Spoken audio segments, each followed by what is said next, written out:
The Best Suits replacement series is now available to stream on Netflix, its lead star announces. Not a year since Suits broke streaming records, Aaron Korsh's universe is set to expand with a new series about a different law firm on the West Coast for Suits LA.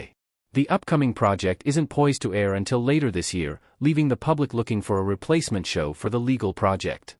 Luckily, Netflix now has the perfect follow-up show to Suits. As announced by Matt Bomer on Instagram, White Collar is now available to stream on Netflix. Watch the video below. In the video, Bomer talks about how special it was for him to be able to work on White Collar.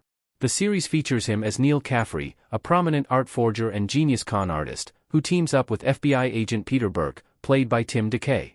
Together, they catch Neil's peers in the criminal underworld in exchange for not rotting in prison. Why White Collar is the perfect Suits follow-up watch. White Collar and Suits have a lot of similarities.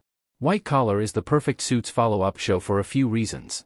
Like the legal drama, the Jeff Easton-created series was also on USA Network, although it premiered several years before Korsh's show. Both White Collar and Suits are set in New York, although only the former was truly filmed in the Big Apple. Meanwhile, the latter's production was north of the border in Toronto. Most importantly, White Collar's Neil and Burke have the same fun dynamic that Harvey Specter and Mike Ross have in Suits. Granted that their situations are different, but they're both exciting to watch.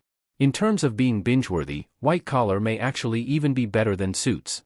For starters, White Collar only has 6 seasons, which makes it easier to finish compared to Suits 9. Secondly, its core cast of Bomer, McKay, Tiffany Thiessen as Elizabeth Burke, and Willie Garson as Motzi stayed throughout its whole run, unlike Suits, which lost several original characters before its finale. Thirdly, White Collar has all the elements of a fun procedural, including heists and raids, while Suits can drag when it gets way too deep in its legal aspects. There were previous talks of a White Collar revival before Garson's unfortunate death. It's uncertain if this project is still in development, but the show's ending effectively paves the way for Neil and Peter's story to continue. Perhaps if White Collar also becomes a hit for Netflix, the new show can finally move forward.